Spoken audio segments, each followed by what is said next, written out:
Hello and welcome to Never Seen It. This is a podcast about movies that we haven't seen yet. My name is Trent. I'm Betsy. And we are here today to continue our little detour away from the Fast and Furious series. But today we're going to go a little bit further towards it with the... Oh, I don't even know how to describe this movie. The seminal classic. Sure, we'll go with that. XXX. Starring your friend and mine, Vin Diesel. That's right. Back when they were trying to make Vin Diesel more of a thing outside of the things that he was already known for. Specifically, Fast and the Furious. Exactly. So they were trying to make yet another franchise with this man. Correct. So, Betsy, I have seen this movie a number of times. Uh-huh. You have not. I have not seen XXX. No, I have not. Why is that, Betsy? You know, there's certainly been some opportunities with you, and I'll let you explain why that is. We'll get to that. You know, I don't remember what year this came out. 2002. 2002. Okay, so this is, hot off of the Fast and the Furious. Uh-huh. This is pre most other things anybody's ever seen Vin Diesel in.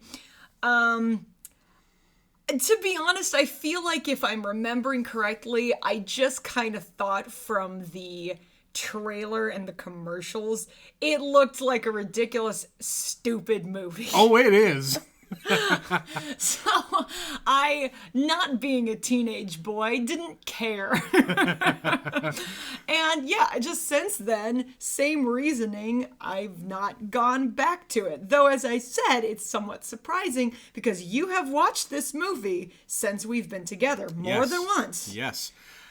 So the story with me in this movie, the first time I saw this movie was my first day of living in the freshman dorms of college. So it was first day. About a year old at that point. Yeah, I graduated in 2003. I started freshman year 2003, August, September-ish. And my roommate was already moved into to our dorm. I hadn't met him yet. I knew nothing about this kid. And he wanted to watch this movie. He wanted to watch a movie, and this is the movie he had, and he threw it in. And, watching it on a little, 17-inch SD TV with a DVD. On a tape or a DVD. Right. It looked, era appropriate for what it was, just using TV speakers and whatnot. And, I enjoyed it for what it was. It was a bonding moment for me and my roommate. Not really sure whatever happened to that kid. He dropped out after the first semester and joined the Marines. And if you know anything about what was happening in 2003, who the hell knows what happened to him after he joined the Marines in 2003? Right. Yes. So, that was my first time watching it, and, it was what it was. But it stuck with me. And I decided I was going to have a tradition from that point on.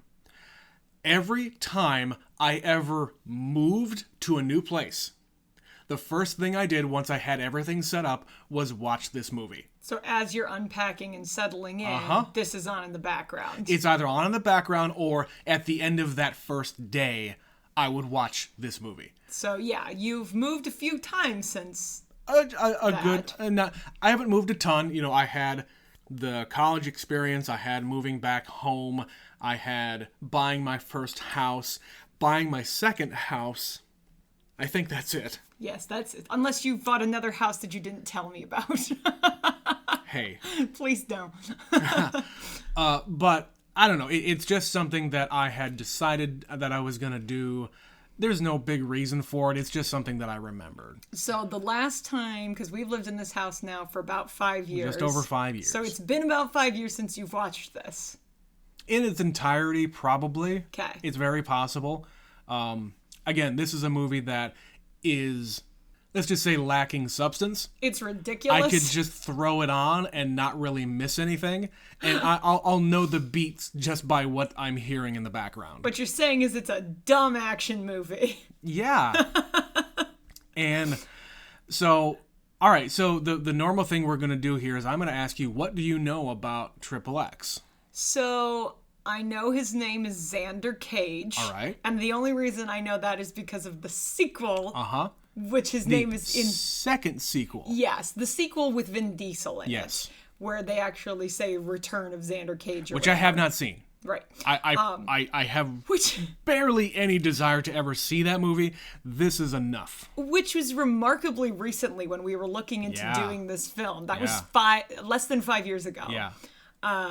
So I know that. I know obviously Vin Diesel's in it. I don't know any other actors in this film. Okay. I want to say this takes place maybe in like Russia. Okay. And I don't exactly know what Xander Cage is, if he's like a spy, a hitman, a gun for hire. He's a dude that wears like saucy clothes and drives fast cars and hooks up with ladies. This is my assumption. Okay, all right. Beats up nameless henchmen and probably defeats the bad guy, completing his mission. All right, so you're pretty close on most of that. Okay. I'm going to tell you the things that you're going to glom from like a trailer. Okay. So essentially the filmmakers here are trying to create an American James Bond. Okay. This movie wears that on its sleeve throughout the entire movie. There are winks and nods to the James Bond series throughout the entire movie. But again, this is them trying to recreate in the most American image you could possibly imagine. Fast cars, hot women, leather pants. Yeah, right, in ridiculous fashion. Right. I'd also be willing to bet we're going to get some, let's say, techno music and rap music. Oh, yes. Oh, yes. You will recognize a song from a band that you and I both like. Okay. This was the first introduction I had to this band. Why do I want to say X Gon Give It To You is in this? No. What am I thinking of? I don't think so. Okay, maybe it was in the trailer or something. I don't think so. I don't think they were that clever. I'm not even sure if Exhibit had even written that song by this point. Okay. Well, I guess we're going to have to watch it to find out. But yes, I will say you will know at least a few actors in this movie. Oh, I'm sure. You will know at least a few. I might even be surprised at some that you know. My guess is I'm going to have a few people that I haven't seen in 20 years and a few people that I'm surprised to see who are working this early. That's usually what happens in movies like this, where some are on the rise and some are on the way out. And it's this perfect intersection where, depending on when you watch this, you pick up and notice different people. And I'm going to say also this. This is not Russia. You have been to this place. I have. You have been to Prague? The place that it is. Are we in Prague? It is filmed. They're in Prague, aren't they? They're in Prague. I know this because they film anytime they're looking for a European-looking location. It seems that's where they go. Like, they filmed a lot of Game of Thrones around Prague. A lot of Mission Impossible they film in Prague. Yeah, the architecture, you could set that movie anywhere. Prague is the best place because it's got everything. Yeah, it really does. It's a cool city. I think you'd enjoy it. But it's funny to find out now, 10 plus years after I was in Prague, just how much stuff is filmed there. Yeah.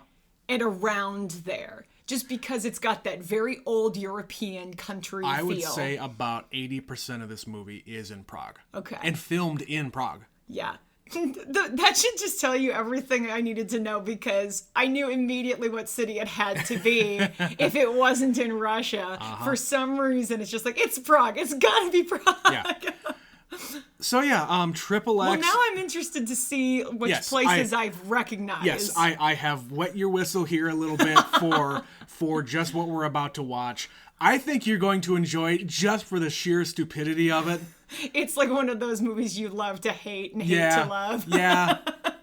It is one of those. It's one of those bad movies that is enjoyable enough to derive some joy from. It's so stupid, you just love it. Yes.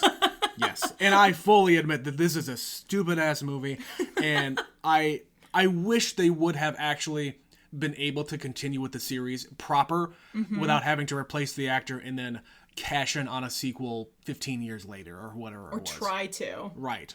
Yep. So, anyway, we're going to go watch XXX and not the porno. We'll be back. No porn. No porn.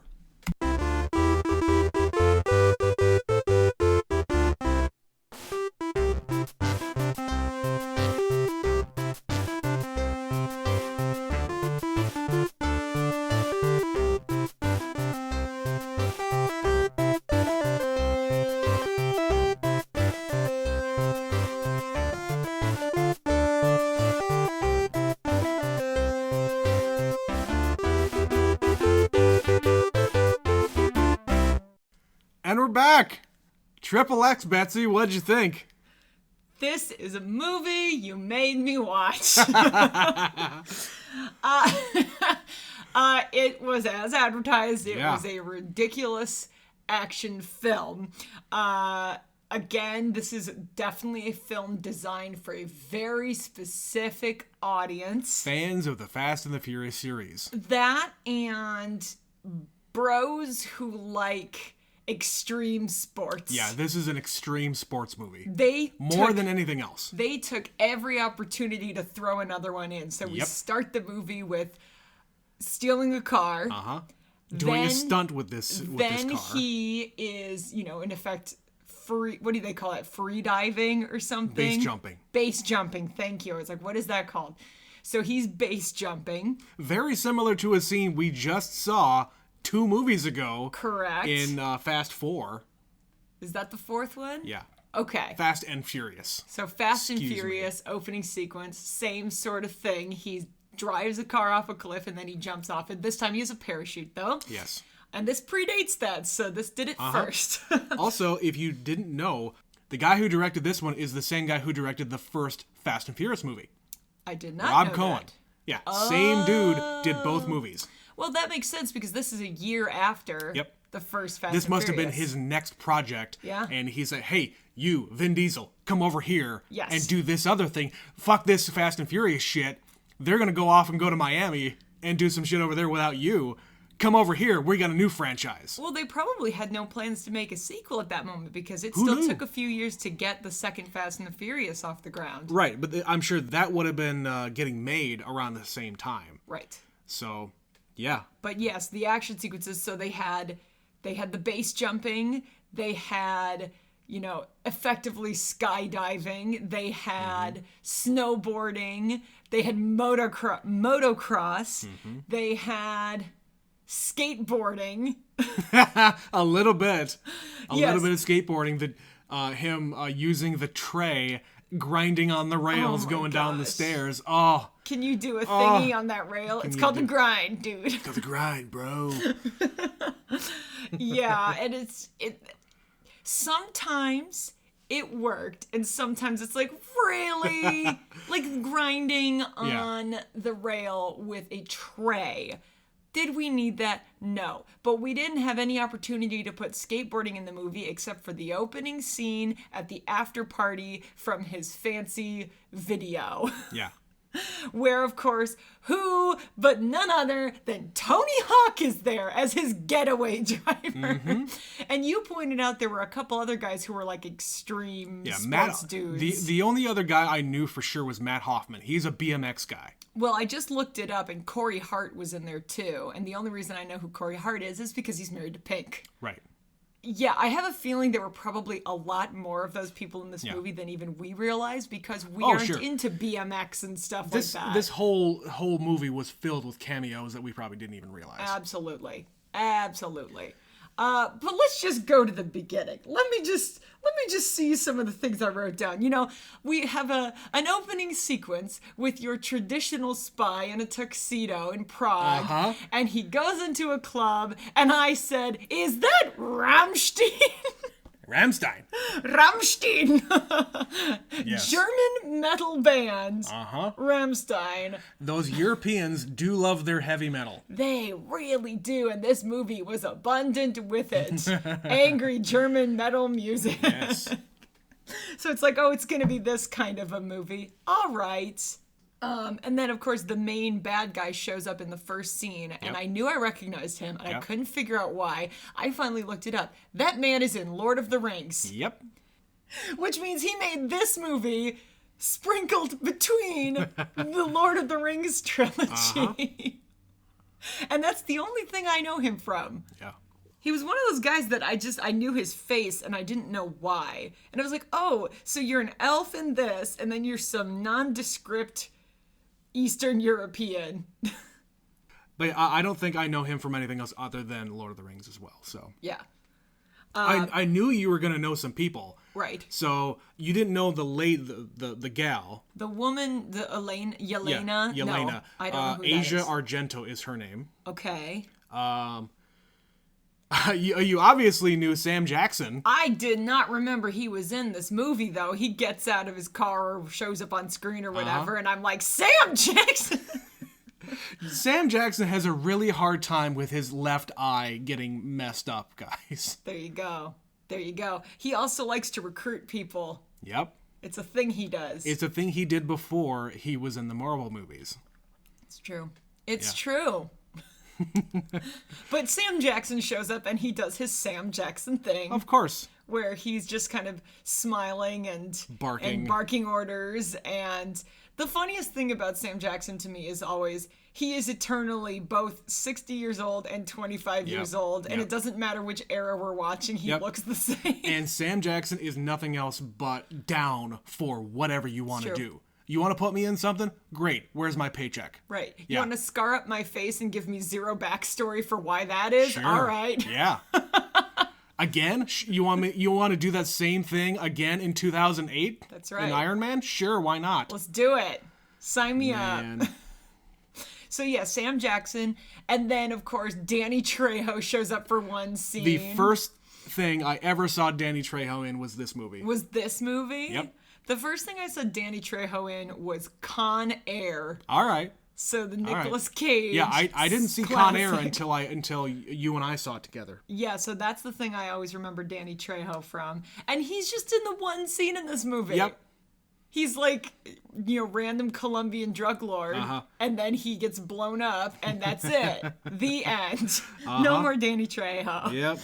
Was there anybody else that I wrote there? Oh, Eve. Eve, yep. It's 2002. We got to throw a rapper in there. Yeah. So let's get Eve. And of course, I knew who she was, and I was like, oh, damn it. What's her name? She hasn't been a thing for a long time. Right. Talk about somebody I've kind of not seen around in a while. Yeah, she's kind of disappeared. No, but of course, they had to have her in an outfit that showed off her tattoos. Her little paw, claw tattoos. Yep.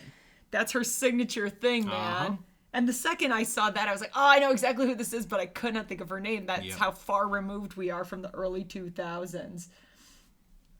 But yeah, that was pretty much it for, people. Yeah, there wasn't really anybody else, because as soon as he's recruited, he doesn't come back to America. No, everybody else was just character actors that I've seen, like the senator at the beginning. That's a guy I've seen in a lot of movies. Sure. The waitress. Yeah. The undercover waitress woman when he's being tested. Yeah. I recognize her from some things. But yeah, it's just all those bit players you've seen 200 times and can never remember what you saw them in. Yeah. That sequence at the beginning, so he's at the country club posing as a valet. I was like, what's the word? So he's at the country club posing as a valet, and the guy gets on the phone after he takes it, and he starts saying, Senator, it's this thing. I was like, wait a second, is he the senator, or is he calling a senator? Because the way he says it sounds like he immediately got on the phone and called his senator to report his stolen car. Well, you know what? A rich guy like that might actually do something like that. Exactly. But no, he picks up his phone, which I love in this movie. He immediately picks up his phone and starts yelling. You don't need to yell into your cell phone for one thing. No. Hotchkiss! Senator Hotchkiss! Someone just stole my car! Mm-hmm. So that's why I was like, wait, is he calling his senator? Right. And then, of course, they cut to him in the car, and he's filming it. And that part was kind of interesting because you have to remember contextually, this is like pre-YouTube. This is like the candid camera Jackass. Yep. punked. It is that era of that like era. CKY videos. You ever hear of CKY videos? Mm-mm. It's basically what Jackass was before they were Jackass. Okay. So CKY is a band, but they also put out different videos of stupid stunts. Okay. That came out around this same exact time. Yeah, it's a very much of its time thing that was included. Like streaming video and like on-demand video wasn't a thing in the early 2000s, so how else do you get it out? You sell tapes, you sell DVDs individually to people over the internet and get shipped out. Right. And that's not a thing anymore. People don't buy like physical media anymore except us. Right. Like we continue to buy 4K discs because, hey, you know what? All this digital shit could just disappear one day. Exactly. So I don't trust it. We're too old school. We haven't grown accustomed to everything being just there all the time. But behind us is our massive our shelf. Media library. Our massive shelf of media. Yeah. Yeah. Yep. And of course, Eve is like his manager or something. She's like, I've got to She's the sell money. this. She's the money lady. She's like his manager, like you said. Mm-hmm. And like, hey, you need to lay off until the heat's off because hey, you just had a bunch of cops running after you because you stole this senator's car. Well, and also that doesn't make any sense. That entire plot point is ridiculous because your whole thing is you filmed yourself doing something very illegal. They know who it is. They know exactly they just need who to it catch is. You are advertising it. You are selling it. Yeah. You are a well-known celebrity in this world. And she's just like, just lay low for a while until the heat dies down. How does the heat die down for that? If they see you, they're going to remember you did this. Right. And you're doing it to an elected official? Nah, I don't think that's going to go away, guy. Exactly. So it's just like, okay, that seems a little far-fetched. Also, at the end of that scene, I wrote down, I want a supercut of people saying, I'm untouchable, no one can get me. I want a supercut of that, and then immediately they get busted. Because that is a trope of movies. It's true.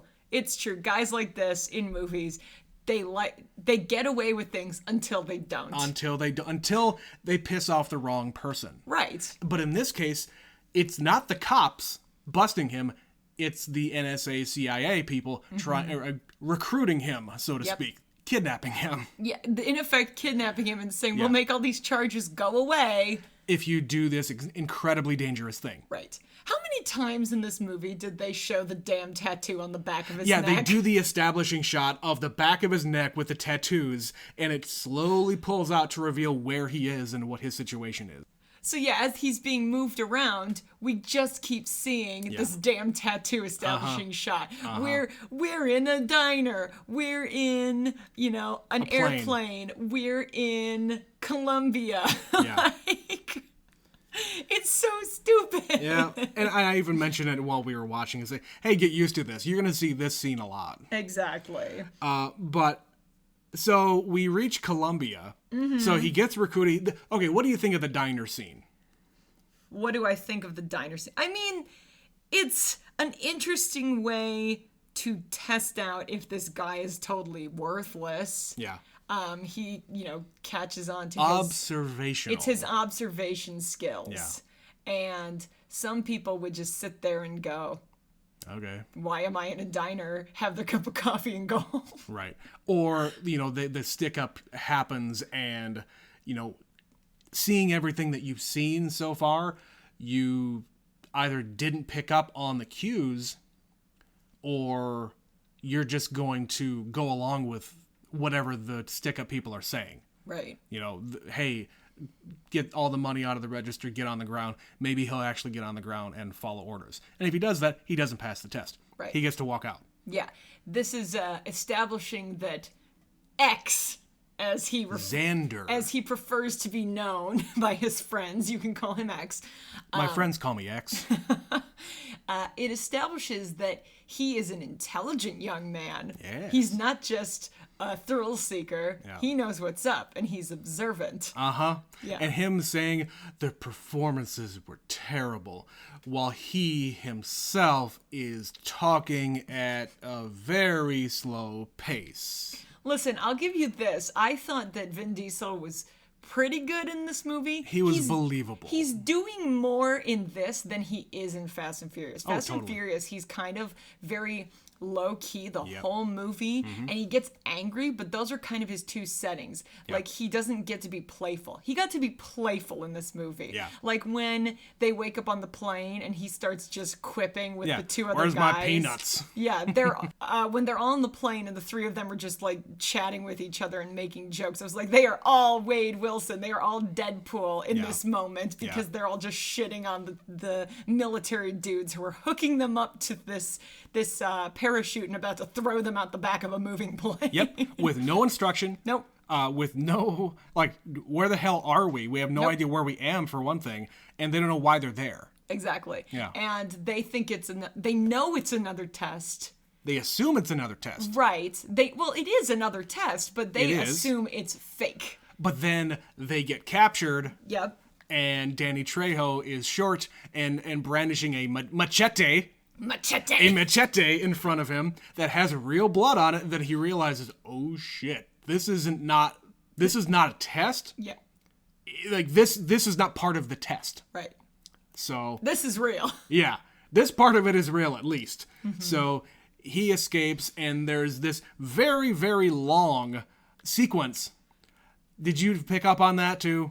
So this movie overall is probably about half an hour too long. If it had been shorter, I think I would have been more into it. That sequence went on way, way too long. It's so long. Like, I literally looked away for a second and had to ask you, wait, what happened to that guy? Because I got distracted and then it just kept going. Did he get shot? Yeah. Yeah, where'd he go? So he gets on the dirt bike and he's like launching through fences and over buildings and into tunnels and flames. And there's an explosion of all the cocaine in the world. A giant cloud of cocaine that he goes flying through. I wrote down, this is the most video game ass thing I've seen in a movie. Every single building, however big, blows up when you shoot it. That's what video games do. Ping, ping, boo! It doesn't help that you put red barrels next to everything that explode when you shoot them. Exactly. That's what happens in video games. That's right. It's a cocaine processing farm. Obviously, it's full of cocaine equipment that is very flammable and explosive. Cocaine equipment. If we had a subtitle to this show, it'd be that.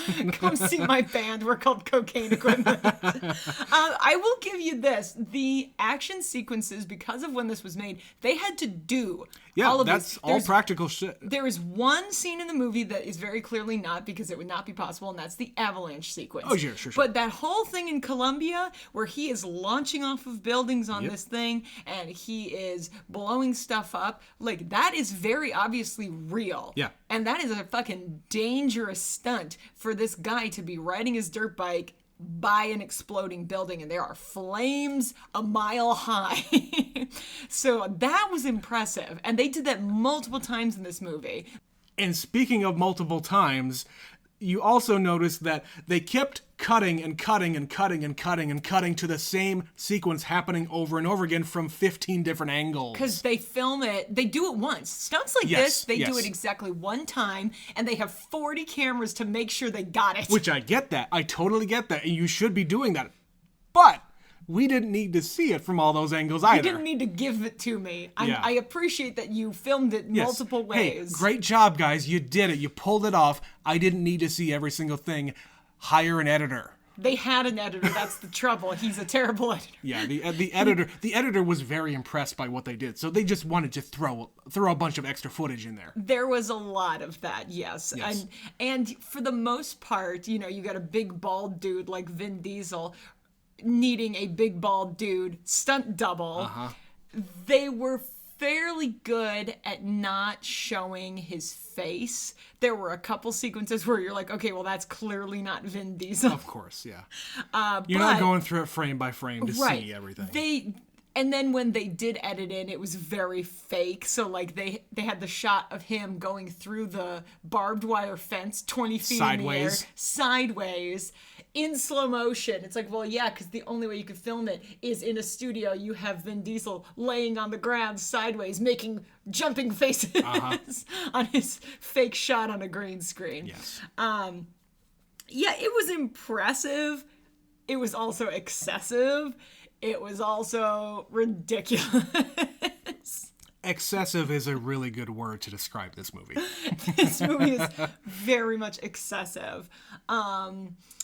Yeah, and then of course, like I mentioned, the last big action sequence, well, I guess not the last one, but the avalanche. Yeah. That's the one that you can't do because it's so dangerous that there's just no way you can actually you can't create an avalanche. No one's ever going to let you do that. And, you would kill half of your crew.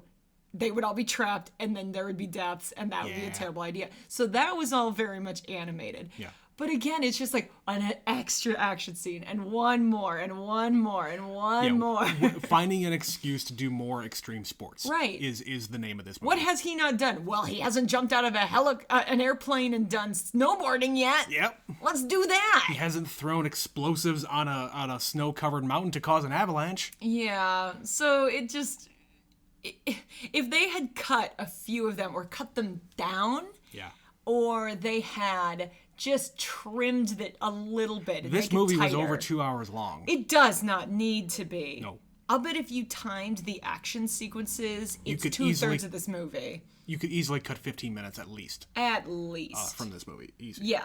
Well, and then the main plot point, like you said at the very beginning, they mentioned this Silent Night. I didn't even hear them say that. No, and it's minimal it's like to the plot. Throwaway line. Yeah, they say at the very beginning, we think that this group, Anarchy 99, which by the way, that's a fucking terrible name. It's a really bad name. This is like some bro shit right here. What are you called? I'm called Anarchy 99. Anarchy. I'm gonna get an anarchy tattoo on my chest. Well, and then when they explain it, it doesn't make any sense. It's like the fall of the Cold War was the late 80s. Why do you call yourself Anarchy 99 except this is the early 2000s and it's the millennium? Well, the Russian military has been involved in a lot more stuff than just the Cold War at this point. I mean, there's a lot of stuff that they've been doing that isn't known to Americans. Right, but so there's a lot of stuff in Chechnya and other stuff that I understand that point of it. Yeah, the politics of Russian military going off and doing things and getting killed because of incompetence or whatever it happens to be. I get their reasoning behind it, but the thing that they're going to is just stealing plans for a biological weapon, hiring Russian scientists to develop it, make it, and he's gonna kill most of the major cities. I mean, this is the plot of every villain movie ever. This is the plot of a Tom Clancy book. Right. He even says it in the movie. These guys attack those guys, and these guys think this guy, and yeah, that's the brilliant dialogue. Yeah. These guys shoot those guys who attack these other dudes. I know, yes, and that's literally the plot of The Sum of All Fears. They set off a nuke in America to pit America and Russia against each other. Then they make it seem like the other guy did it, so they're going to destroy each other. Yeah. You don't fight America and Russia. You get Russia and America to fight each other and destroy each other. That's that movie. Yeah, it's a Tom Clancy movie. And in this movie, it just sort of comes out of nowhere. Like they're just sort of street thugs. Like at the beginning, they're dudes dealing in cars, and they have a club, and then it's just like. And Xanner even says it: extortion, prostitution. We got all these kind of criminals in America. Why is the NSA involved in this? Yeah, why do you care? Yeah, it's to amp up the stakes. Yeah, I didn't buy it. It just really came out of nowhere for me. I was like, wait, so they have a biochemical weapon that they're going to use on a submarine that apparently isn't really a submarine? What? They said it was a submarine. Why is it zipping along the top of the water? Because it's got to go fast. But it's a submarine. Sub implies it's going under water, submerged. I think, I don't know if they say it or not in the movie, but I think what happens is because it's already in Prague, they're going to kill the city of Prague, and then it's going to go underwater again to get to its next target. Uh-huh. Yeah. It was a convenient throwaway line. And the reason why it was like below water the entire way from the base to go all the way to the city, why was it above water the entire way? So that you could film it. Right. Yeah, that's why. That's it. And then, of course, remember, how do we get rid of the gas? Oh, water. Water gets rid of the gas. Yeah. So if it goes underwater and explodes, nothing bad will happen. Exactly. Because reasons. Because physics. He picked up the rocket and turned it around.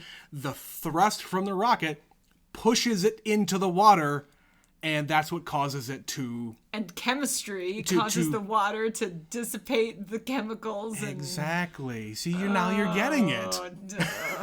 But yeah, it didn't make sense to me. Like, they had all these establishing scenes with this bad guy who just seems like a street thug, and then they introduced this whole Anarchy 99 nonsense, and he just basically decides he's going to blow up the world. Pretty much. Just because there's no more government? Yeah. You don't like all of this craziness, so we're just going to do what we want. Yeah, he assumes that in the course of however many days it's going to take to happen, he is going to kill major cities around the world, and nobody's going to know who did it. Because but the NSA actually does. Because submarine. The NSA actually does. The Prague government actually does. They're trying to stop them because they know exactly what it is. Because you can't get away with a plan for global domination. Yeah, this is 2002. No.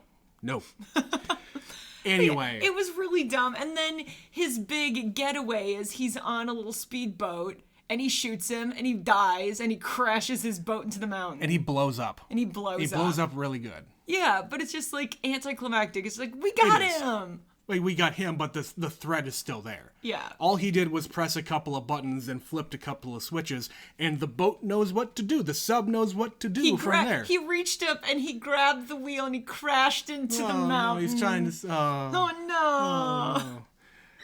All right, let's talk about the rest of this movie. All right, so one of the other things I wrote down was the guy with the gadgets. All right. You mean Q? So he is clearly supposed to be the Q of this group. He is the Q stand-in, yes. But where Q, or a Q type in other movies of this sort, tend to be really intelligent nerds. Hyper-competent nerds who get made fun of, but they know their shit, and they're always like, you don't need to make fun of, you don't get to make fun of me, you bros. Like, I'm smarter than you. Yeah. This dude was just like a pervy weirdo. This guy was annoying. He was annoying. And I think that was by design. Yeah, but I wanted to like that character because that's, in these kinds of movies, you like the nerdy guy with the toys. Yeah. This guy was a perv. And he designed perv binoculars. And he gave them to Xander so he could be a perv. Yeah. And he's just like, getting all excited about his explosive Band-Aids. Yeah. And it's... But in the James Bond movies, you always get the scene with Q talking about the new gadgets that he develops for James Bond. Right. And the old Q in the old movies... Yep. When John Cleese was Q, when the new Q, Ben Whishaw, is in there, they are competent nerds who know more than you, and it gives them confidence and it gives them humor. They're very funny and likable. These are also British people who have a lot more ability to have that happen. When you make him an American, he's an obnoxious nerd. Named Toby Lee Schaefers. Is that his name? That's his name, Toby Lee Schaefers. We needed to give him 3 names. Toby Lee Schaefers. Toby Lee can suck it. It took me a few viewings of this movie to really understand what the hell he's saying because he says it so quickly. Right. But yeah, he's just like hitting on women and being weird, and I did not like him at all. No, and I didn't know why he was He's not a likable character, and apparently he shows up in the sequels. Ew. Yeah. No, that actor really hasn't done much. I looked him up before this, and he's genuinely, done nothing. If he was the funny sidekick... Or if he was just a nerdy kid who was like 24 right out of MIT 19. Or whatever. Some 19-year-old American wunderkind. kid. Yeah. Yeah. Who just knows his stuff and he knows weapons and gadgets and whatever. And he's just really, really talkative. Fine, I can get with that. You're just annoying. Yeah. But you have to be creepy on top of that. Okay, fine, whatever. Exactly. So I just hated him. I hated him so much. Yeah. And I didn't like... there were definitely, again, this movie was written by a man for teenage boys because, you know, Xander gets creepy at some points in the movie, or he gets a little like, there's this stripper woman, you know, grinding the bedpost in his room in the Prague castle. Oh, you mean the prostitute? Yes! She's literally writhing on the bedpost of this 4-post bed. Yep. And then he has his line that I did remember from the trailer, the things I'll do for my country. Yeah. He just sleeps with this nameless woman. It's just... Yep. It served... He doesn't really have a lot of redeeming qualities. No, he's a terrible person. Yes. He's a terrible person throughout this movie. But that's the thing. He didn't have to be. There's so much of this movie where he's actually a really good guy and a likable character. Yes. And those are the moments that ruined it for me. Yeah. If he didn't have this random prostitute, if he didn't have this pervy guy giving him perv binoculars where he's just like looking at this woman, he's like, I'm going to keep these for later. Mm-hmm. You know, if you had taken even those two things out, I would have liked him a lot more. But it detracted from his overall character so much. This movie would not be made in 2021. No, you would not get away with that. Yeah. But in 2002, hey, again, the types of movies that were getting made then and before are 18 to 24-year-old males. What is this, the third movie from 2002 we've watched for this thing? Uh-huh. And we have a lot more on the list for some reason. Maybe there's a reason we haven't seen all these movies from 2002. There's a lot of them. Because they've not all been winners. Yeah. When we were going through our lists for movies that we're going to be covering here on the podcast, we were just noticing, geez, there's a lot of movies here from 2002 for some reason that are good, but we haven't seen. Some are good and some are XXX. Oh, man, what else? One random thing I wrote down. So we're at the final scene of the movie. We're chasing the, quote, submarine that is not submerged along the streets of the country roads. We're along the country roads in Prague, or outside of Prague. Yes. And we're driving a GTO because, of course, we have to have an American car. Of course. Couldn't have a European car because European cars are stupid and terrible. And he's an American who has to drive some muscle because he just finished Fast and Furious. That also has a parachute inside with a design of the American flag on it. Right. Just throw because that in of there. course. Because necessary. So he's driving along through this village, and he says, I'm going to go straight. I'm going to go through the building. Why did he have to go through the building? I don't know, but it gave them another excuse for another action sequence where we're going to shoot rocket launchers, and the thing I wrote down was, they just blew up some poor potato farmer's entire crop. That's right. There's just 3 giant carts filled with potatoes. Overflowing with potatoes. And the reason why it is there is because it apparently, like, the tractor or the truck that was hauling them got into an accident, and the driver is, like, bleeding on the ground. That poor Czech farmer. The poor potato farmer in the Czech Republic. He just lost his tractor, and now he's losing his livelihood. Have you no compassion, man? Well, to be fair, if X didn't do that, he would be dead. So, hey. What about the insurance? Well, X gonna give it to you. That was not in the movie. That was not in the movie. Exhibit did not put out that thing until later. Well, I hope it's in one of the later ones. Not that I'm ever watching them to find out. God, no. I have no interest in watching any of the other ones. I could see they were very clearly trying to set something up to have Vin Diesel be this big series action star. Right. Because at that moment, they probably didn't think they would make more Fast and Furious movies. And frankly, he probably didn't want to. Yeah. Because he made a lot of movies in this, like, 3-4 years in between 2001's The Fast and the Furious and then when he showed up again in the 4th one. For at the end of filming, for the end of the movie for just a very, very short cameo. For the third one, for the Tokyo Drift, yeah. Right, yeah. But he doesn't show up for the full movie until the fourth movie. Which came out when? I think we said 2008? 7? Something like that. Anyway, it was a good 5-6 years. There was a good amount of years between, the first one and when there was another movie proper, where Vin Diesel just kind of went out and did a bunch of stuff. Yeah, and he did action movies like this. Yep. He did The Pacifier. I was just going to say The Pacifier. Which I've never seen, but I desperately kind of want to. Just because I like seeing Vin Diesel loosen up. Yeah. Like if there's one constant of him playing Dominic Toretto, he's kind of one note. And, he gets a little emotional with his family, but he doesn't get, choked up. He's just like, this is important to me. But he doesn't get to laugh very much. He's not playful.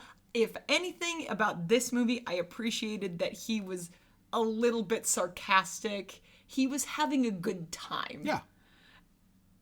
He doesn't. And that's his character. Yeah, I don't think about Vin Diesel that way very much because he's gotten a little bit typecast, and he doesn't need to be. I loved when he made The Pacifier in concept just because it's so different. Yeah. It's a goofy kids movie. Yeah. That he's like, yeah, I'll make that goofy kids movie. Good for you, Vin Diesel. And he's got a bunch of kids now, and I'm sure it's something that he can show his family as opposed to this movie. Yeah. I would not show this movie to a child. I would not show this movie to anyone. But that's because it didn't age well. You're welcome, Betsy. I love you so much, Trent. I love you so much. But we shan't be watching this again. No. Not together. But again, I have seen this movie so many times, and the things that have stuck with me. So remember when Vin Diesel and the cop, I don't remember the cop's name, go into the first club. Yeah. And Vin Diesel goes up and gives somebody his coat. It's like, hey, how much is it? Can I get a ticket? And it's just like, stranger in a strange land kind of a thing. He doesn't know the language, and not everybody knows English in Prague, of course. But yeah, the cop comes by and say, hey, that's Yorgi in the back. He owns this club, and he's just has this for money making, but the real money is elsewhere. And then Vin Diesel just goes off and says, hey, I'm American. I'm going to go talk to Yorgi. Yep, dumb American. Yeah. And of course he finds a fan. Right. His brother's a fan. He introduces himself, says, yeah, I'm Xander Cage. And his brother... Yorgi's Kolya, brother, yeah. His brother Kolya is a fan of his. He has all of his tapes and watches them all the time. And he even imitates him, saying, welcome to the Xander Zone, and shit like that. And then, of course, they do their business and cut to your favorite line in the movie. The greatest line in the movie will never leave my brain as long as I live. As he even says, all right, now that business is done, now it's time to party. And Kolya goes and leans down to the crevice where all of these women are, and he yells, bitches come. Bitches come. That is high art right there. I want to find out who wrote this movie. And I want to go to their house. And I want to do what Jay and Silent Bob do at the end of Jay and Silent Bob Strike Back. Are you so-and-so? Did you write in the 2002 film XXX, bitches come? And then I'm going to beat his ass. I'm right there with you. Yes, I will never forget that line as long as I live. It's just perfect. Well, and then there was for this movie. Some of the dialogue is so weird. What was the thing? I wrote down something that Sam Jackson said about a small price to pay for putting my foot to ass. For putting foot to ass for my country. Yeah. For kicking ass. But the way, why doesn't he just say kicking ass? Because that's too normal. He's got to be a badass. It's Sam Jackson. You could just let the man talk, and it would be more effective than giving him this tripe. That is my feeling. That was a stupid line. Yes. This movie is full of stupid dialogue. Yes. And stupid action sequences. Yes. And sluttily dressed women. Yeah. And Rammstein. And Rammstein, yes. All right. Some other thoughts I had like earlier on when in my earlier viewings of this. This is 2002, okay? Mm-hmm. X is given a Motorola cell phone that's actually a video phone. That's very in fake 2000 looking. Well, of course it's totally fake, but of course in 2002, me being a little tech nerd, I'm thinking to myself, oh man, I wonder if I'm ever gonna have that in my own phone. or that, and we do. We do. It wasn't, but I was like 2010 maybe, where FaceTime was introduced, where I could just pull out my cell phone and I could FaceTime with anybody. It's so cool. Yeah. But back in 2002, my little brain was like going off. That blew your mind. Yeah, I thought that was super cool. And even Xander says, man, I thought this was a cell phone. He just opens it up and there's a video call. Yep. So, yeah, I thought that was really neat when I was that age, of course. Little 17-year-old Trent, 18-year-old Trent. Yep. And of course, I told you in the intro that there was a band with a song that we both like. Oh yeah. That was introduced to me through this soundtrack. Mm-hmm. Queens of the Stone Age. Queens of the Stone Age. Yep. I can't remember the name of the song. It's a really long name.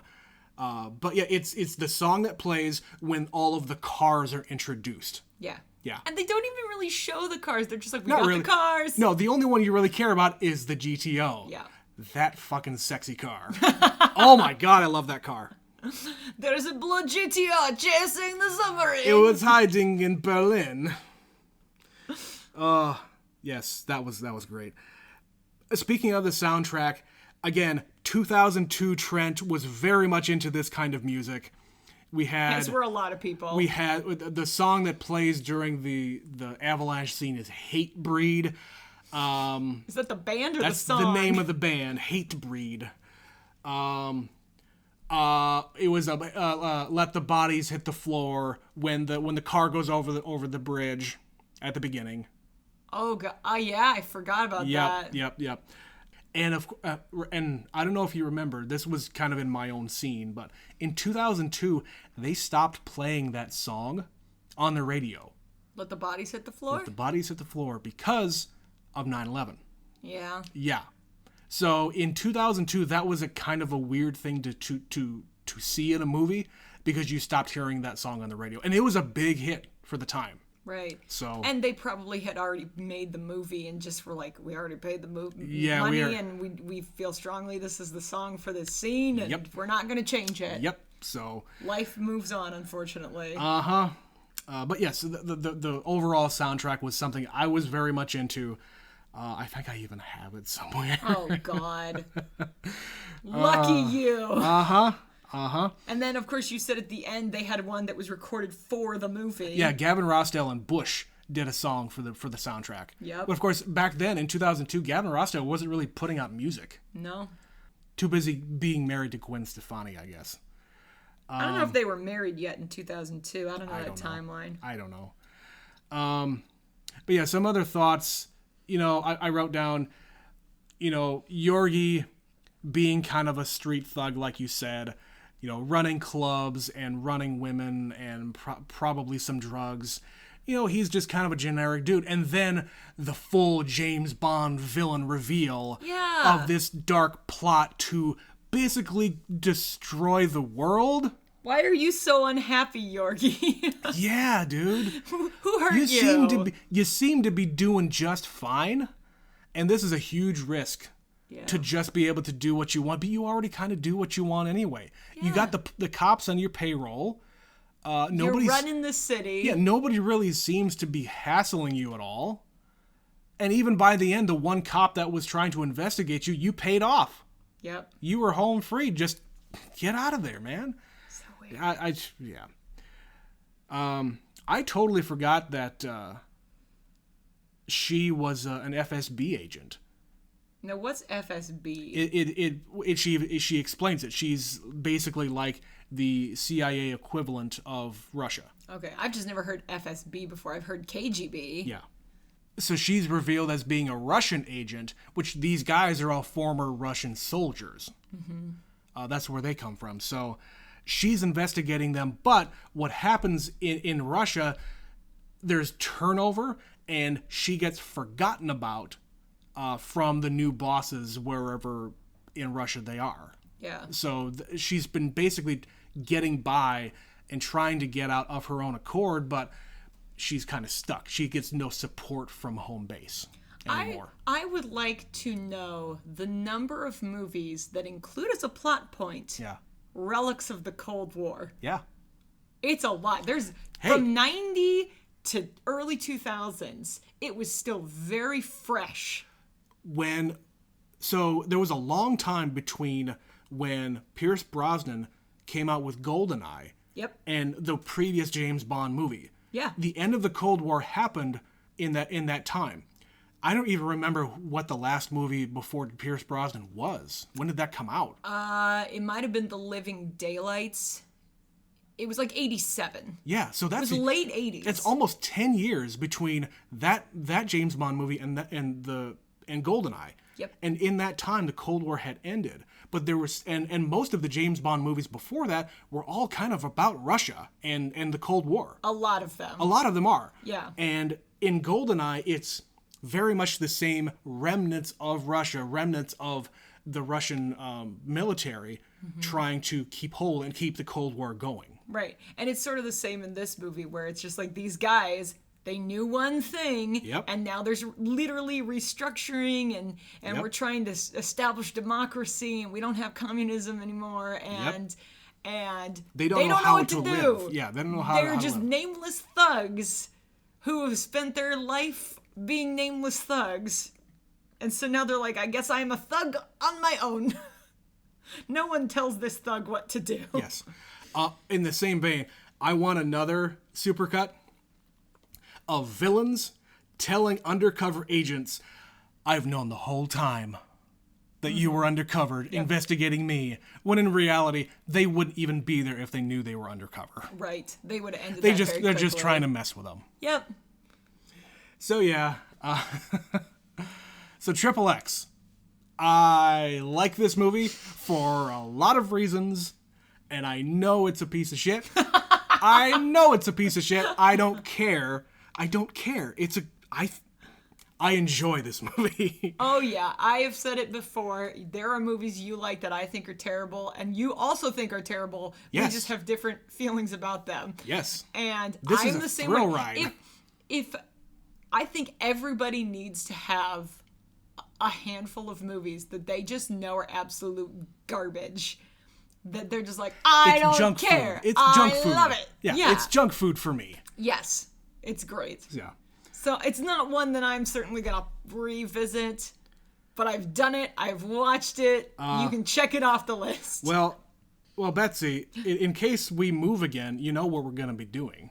We don't have to do anything. You can do what you want. I'll go unpack in another room. If we ever move again, that'll be the first thing I watch. Mm-hmm. So anyway, so we did actually get some emails. Now, full disclosure, if you are writing us, thank you, first of all. Thank you for writing us. Thank you. Thanks for listening. Yeah, thank you for listening, and thank you for reaching out. If you do write us, understand, if we don't get to you right away, we record these in advance. Sometimes. A lot. Sometimes we record these and we just have them in the can ready to go. So yes, we still want to hear from you. And if you're not hearing from us, like reading your emails, please know we do read them every single time, and we read them on the podcast. So please continue to send them in. Now, we got a return champion. Who's that? This is from Mitch from Saskatoon. Mitch! Hi, Mitch! Hey, Mitch. Hello, Mitch from Saskatoon here. I've never seen the Fast and Furious series. Maybe parts of the first one. I'm truly fascinated it took until the 5th movie in the series to have a, quote, good one. Are you aware of any other films that took so long to develop their true identity?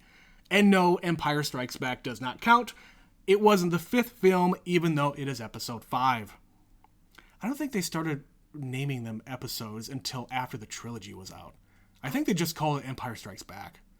I don't remember. I think they always had an episode attached. It's just a matter of if they tacked it on the title at all. I don't think they did. I think as far as George Lucas is concerned, they did. Yeah. Okay, continuing on. Loving the podcast, listening to it while doing work around the house, and it makes me jealous that I can't watch all of these films with you. Parentheses, maybe you should do a group watch sometime. Cordially yours, Mitch from Saskatoon. Well, thank you, Mitch. So his question, are you aware of any other films that took so long to develop their true identity? I thought about this one for a while, and I could think of one. There aren't many film series that have nearly as many entries in them. Right. First of all, that's a short list. Yeah, that right there is a short list. But the ones that I have seen and could probably relate to is the Harry Potter series. Right, and I think that one has a lot to do with the fact that they have a developed source material. Yeah. So if the books are getting better, then the movies should, if they're adapted well, also get better. In theory, that's true. Now, full disclosure here, we kind of got this idea of doing this podcast about 2 years ago when I watched the Harry Potter movies for the first time. It's true. And after we watched the movies, Betsy and I had a long conversation about my initial reaction to the films, because you had seen all of them. I had seen them all many times. Yeah, you had seen all of them. At that point, I had only ever seen one. In the middle. I saw Not even one the first movie. one. I saw Goblet of Fire. A friend of mine was a fan of the series. It was 2005, maybe? 2004, whenever Goblet of Fire came out, my friend wanted to go and see a movie. She wanted to see Goblet of Fire. And I asked her, okay, before we go and see this movie, give me the rundown. Because I'm not going to know any of these characters or what the hell's going on. I'm coming in, was it movie 4, movie 5? Right. Coming in the straight in the middle. So, me not knowing anything, she told me, okay, there's these kids, they go to school every year, they take a train, and they have adventures. Okay, fine. So, very abridged version of that conversation. Simplifying it now, to make you watch when I watched the whole series of Harry Potter movies, I would say it didn't start getting good until Goblet of Fire. Yeah. Because, number one, in the first couple, in the first 2 or 3 movies, they're all just little kids. Right. And you can't start upping the ante and upping the stakes of the little kid movies, because then it's too scary for the kids and blah, blah, blah. You can't really have a good movie with a bunch of children. As you get older and the stakes starting to get higher, you can start doing that. And that's when it started to get good for me. Right. And it's also the first time in the books someone dies. Yeah. Yeah. They kill someone in the books, and they kill someone in the movies. Mm-hmm. So, yeah, it crosses that line from being, this is just a kid's movie where everybody still gets to live happily ever after, to, oh shit, this is real. I still think everybody in that faculty needs to be fired. Oh, I wish we would have recorded those conversations. They were golden. They were good. Yeah, and we did talk about this when we got that email the other day. And it's hard to give an answer to that question because there aren't a lot of movies that have so many entries. One that I wrote down, like I could think of a ton of movies where I would argue the second film is better. Yeah. One I wrote down this morning before we started this was Magic Mike XXL. Now, you've not seen either Magic Mike movie. Now, I understand that they are actually pretty damn good. All right, so Magic Mike is another Steven Soderbergh movie. We just watched one. Yep. And you like, oh, it's a movie about strippers, male strippers. Well, the first one is more about the life outside of that. There are scenes with stripping, but it's more about this character and his love life, and he's trying to start a business. And it's like, shut up! Stop talking about your furniture making. Go and strip some more. Make with the strip. Dancing. So it's okay. It's entertaining, but there's too much of that other stuff that it's like, I don't care about this. I just want the hot actors to dance. So with the second one, they said, screw it. Give them what they want. Give the people what they want. And it is ridiculous. They just decide we're going to get the band back together and we're taking them all to a stripper convention. And I swear to God, there's nothing more to it than that. But it's so entertaining. Above and beyond the first one. Like, if they just started making more and more ridiculous Magic Mike movies, I'm here for it. So anytime they want to make a third one, you are there. I'm there. So it's that sort of effect where you just sort of have to make a conscious choice to say, fuck the rules. We want these movies to be this thing instead. And that's sort of what they did with Fast and Furious. And you've got an audience. You've got their attention. Yes. You can bring them back to the theater. You just got to give them what they want. Right. So that's kind of what they did with the fifth one. They were like, screw it. It's a heist movie now. Yeah. It's like, we're out of racing ideas. Like, okay, they go from here to there. We've already done that 4 other times. What else can we do? Right. And the fourth one was kind of a mystery and a revenge movie. Yeah. It was dark. And this one is just fun. But they still shoved in some racing in there. Exactly. So it's kind of that philosophy. So any movies where you have multiple entries, you kind of have to establish the characters and do something that makes sense, even if it doesn't make sense. Like it doesn't make sense right away for the cast of Fast and Furious to find themselves in this elaborate heist film in the fifth entry. Yeah. But also it's not so out of character that it couldn't happen. Yes. That's the thing. In Magic Mike, they're male strippers. And in the second one, they go to a convention. It's not ridiculous, but it's ridiculous. Yes. I could talk at length about Magic Mike. So if you ever do want to sit down, you are not the target audience, but... Hey, I know plenty of dudes who have seen Magic Mike, and they love it. They think it's a great movie. It's absurd in the best possible way. Hey, I'm there for it. So yeah, I would have to really consider that question because I'm sure there are more movies in that vein that we could think of. I mean, you've got all of the Marvel movies. How many like Thor, there's a good one for you. Yeah. Thor was a Shakespearean drama. Yep. It was a love story, revenge story kind of a thing. Yep. And then fucking Ragnarok. Ragnarok is an incredible movie. And 2 is starting... 2 is... Thor 2, what the hell is it called? The Dark World. The Dark World. They're starting to go in that direction a little bit. They're trying to get him to be more fun and playful and whatever else you want to call it.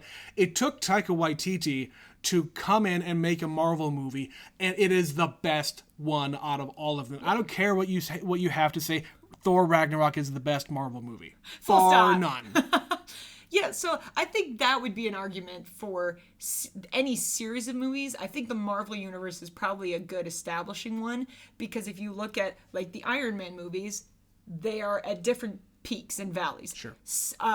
Captain America. Yep. The Winter Soldier is an incredible movie. Yeah. Civil War ups the ante. Yep. Civil War might as well be another Avengers movie. It's true. It's the unofficial Avengers sequel. Yeah. But you need those first ones to kind of establish it. You also have Avengers Age of Ultron that not a lot of people like. Right. It's fine. It's good. I like it. But it is a low point in the series. Mm-hmm.